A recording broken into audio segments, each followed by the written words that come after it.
All right, guys, I am so happy to have with you this lady. She is just amazing. What she's doing in and her career, the way she has expanded her career and her journey is something that I needed to share with you guys.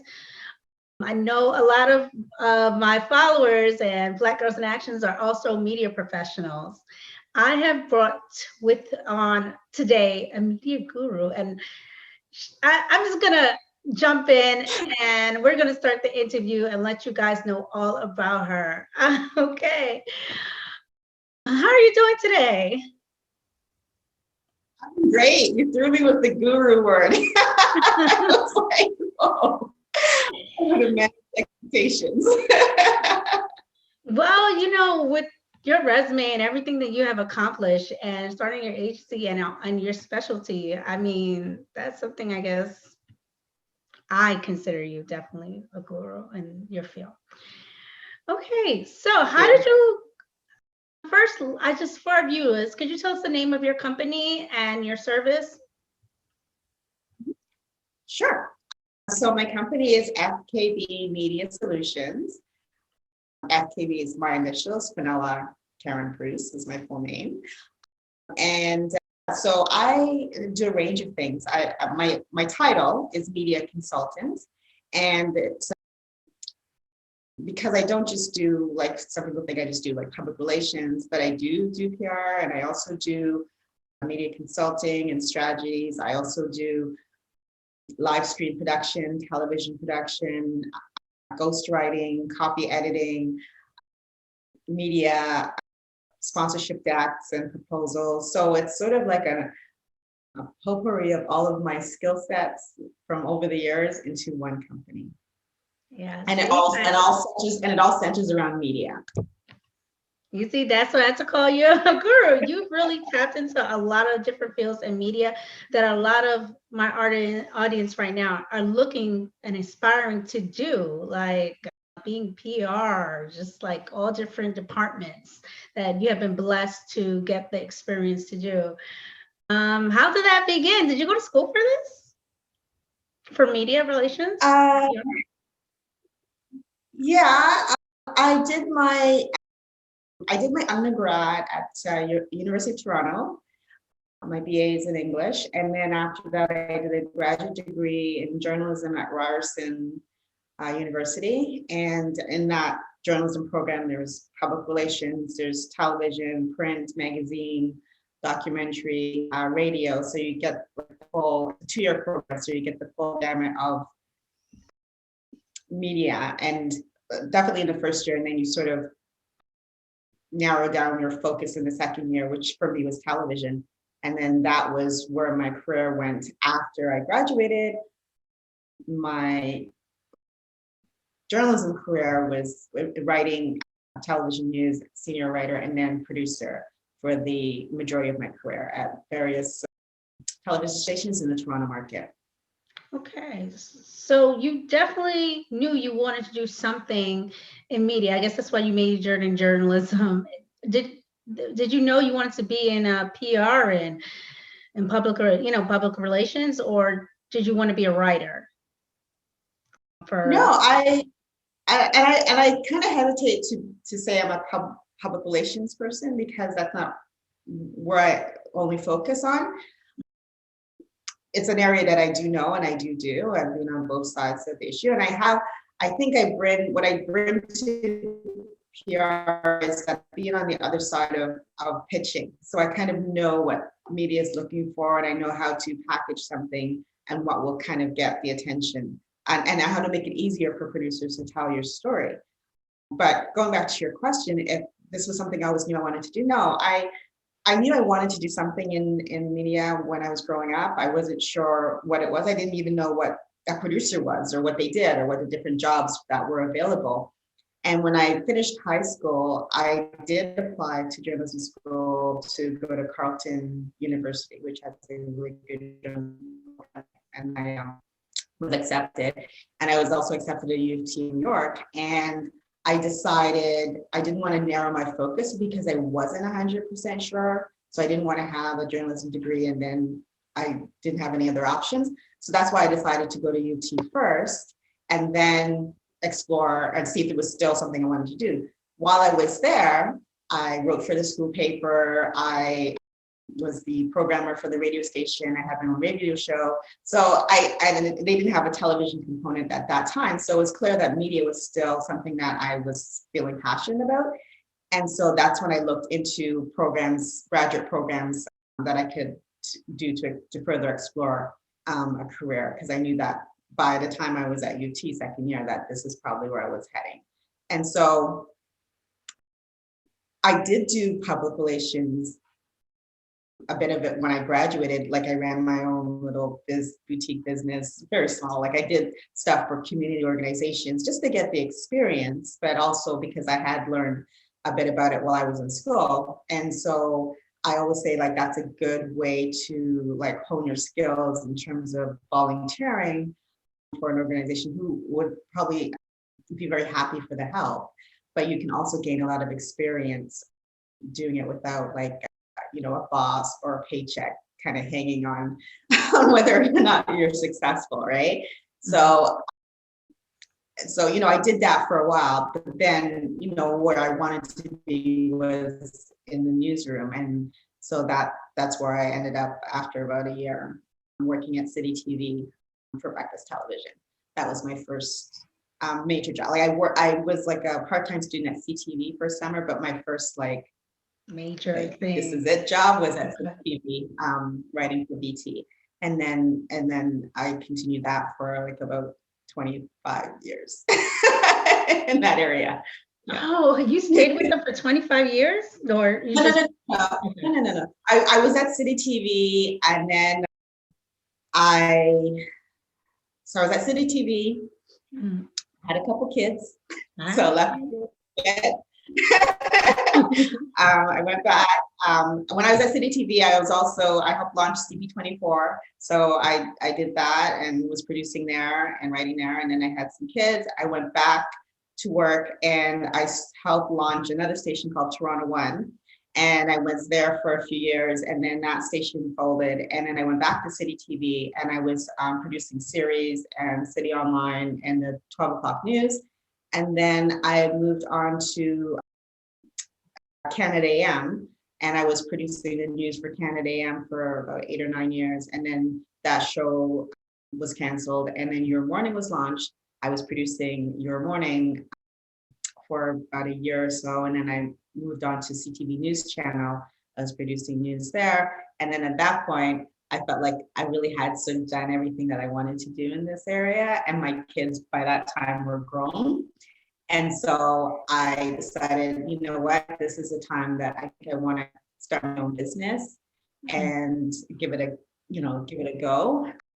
I definitely want to get into that. And I had I'd accumulated a lot of contacts. Okay. Not to cut you off, I'm not sure if it's me or the internet, but I just wanted to really get into that mindset of you. So you were working for companies for about 25 years in different media platforms. Amazing that you built this spectacular career that, I mean, most people dream of. You got to really build with these companies. What happened other than the birth of your children? And I guess when they got older, you had more time on your hands.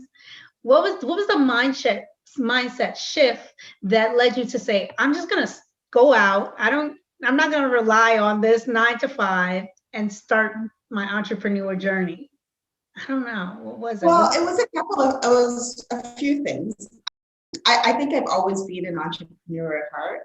So also when you're in this field, you do, like I always was doing sort of freelance writing. So you kind of have a little bit of independence in terms of finding your own jobs or whatnot in that area. So like I said, when I finished school, I was doing my own business. At one point when I was on mat leave, I started my own business. I pitched a business idea. So I kind of always had it in my blood anyways, right? my parents are Guyanese Caribbean, so we had this whole joke, you can't just have one job, right? You have to have 2 or 3 jobs, right? So I always was doing things on the side anyhow, and also helping people within the Black community who didn't really know how to access the media. I would, help them to get their stories told. And so I knew there was an area or a gap that needed to be filled. So that was one thing. The second thing was that I did get a job coach, right, at that point towards my end of career to sort of figure out what it is that I wanted to do next.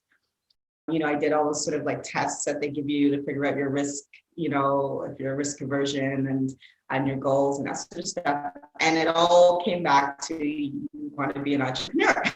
So that also helped in my decision making. And I guess the last thing was that I always believe, one of the things I always tell people is that if you can make a lot of money for someone else, why not make it for yourself? If I can work for these stations and they're making millions of dollars because of what I'm doing, and they're getting their stamp on it, right? Their copyright, their credit, like I'm just a worker bee. Why wouldn't I just do that for myself? And so I bet on myself. And so I knew I could do it. So they knew I could do it because they were paying me to do it. So why wouldn't I just pay myself to do it? And that was those were the things. I love that. I love that what you just said. Like they're paying you to do this, so they have confidence in you. Why don't you have confidence in yourself? But I know, of course, that's really hard, and a lot of people. Did you have the funding? Did you go out looking for funding to start this, or you just penny pinched it all the way up the ladder? Yeah. The thing is that when I was at CTV News Channel, I had kind of started doing things on the side, and it was really people who had approached me. It wasn't anything that I sought out. And so by the time I left, and they wanted me to stay, and I was like, I can't stay because I have too much. I don't have enough time in a day to do everything that I need to do. So I was already doing my business when I left, and because it's something I can do really with my laptop and my cell phone and my notebook, right? There's not really an overhead. I do have an office space if need be, but there wasn't a lot of funding that was necessary, right? Like, a lot of the things are things I was paying for anyways, and now they're considered business expenses like my internet or, my, TV bill or whatnot, right? So the startup cost was minimal, so I didn't really need to, because I wasn't, like I said, I wasn't trying to get an office and all that sort of stuff. But of course, I had to pay for a website and those sort of things. And I just factored that into, my fees. Like I had to put together a budget, right? And I had to put together, okay, this is what I needed to make each month for me to live, right? And this is what my expenses are, and this is what I need to make from clients, and this is what I can charge for my services. So it was more of that than looking for funding. I've considered it, like, oh, do I need to get a loan? And I just can't think about why I would need to get that or why I put myself in that position. Now, when I have these, long range goals, when I decide that if I want to scale up and go into other areas, which I'm considering, it may be required. I don't know as yet. Okay. I got you saying. I love that you started out like you knew they didn't need to rent a big office or anything like that. You kept it simple, got a website, already used your contacts that you had, and just pitched. Was it hard at the beginning? I'm guessing it always is hard. What was your journey in the beginning? Marketing yourself, and did people take you serious? When you're out, when you don't have this big name behind you. I was actually very lucky, and it wasn't hard. I haven't really done, my marketing has been, I guess, my social media, right? And my social media, if you go to any of my social media, is really focused on what I do for my clients. And particularly my LinkedIn is a little bit more about advice in terms of media and what I write. And so that's what I use in terms of my marketing. But it wasn't sort of direct marketing like, hey, hire me and this is my services, whatever. It was like, here's my work, right? And it's up to you if you would like to use me, right? And a lot of my clients are referred. And that sort of has been my journey throughout my career in terms of jobs and opportunities. It's really been on referral and reputation. And I used to teach at one point while I was still working at Centennial College. And one of the things that I told my students was that your reputation is everything. And you don't even realize what people are watching or remembering or thinking. And I've been surprised many times in my career where I've done things and not really given it a second thought, but it meant so much to that other person and they remembered it, right? More so than I did. And it comes back to you when you least expect it. And so that's why I always do things with like, you know, valuing people's time, being respectful, you know, saying what I'm doing, what I say I'm going to do, all of these things. And that is what people will talk about. And that is how you get referred, right? You know, they say people will talk about, you know, the bad things before they talk about the good things.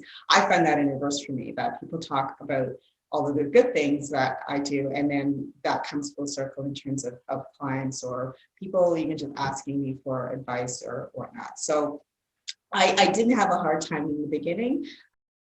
I don't have a hard time now. I have a good, healthy set of clients and I have people reaching out to me all the time. And I think that's reflective of the work that I do. That is so true. Your action speaks louder than words. Like people can say they're amazing, but what you take from what they actually do is what you're really going to take from them and sum them up with. I just wanted to touch on what you do and your service. Do you only work with maybe big established brands or what about the small mom and dad company that's looking for some PR to get their name out there?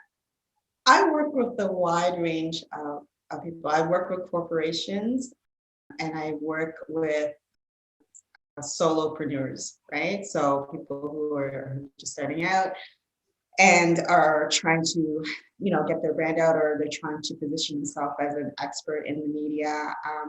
So I don't have like, I only work with this or that, right? I look at every project individually and I look at everything realistically as well. I don't take everybody who comes to me. If I don't think that you're, you know, this is the right time or you're ready or that I can actually help you,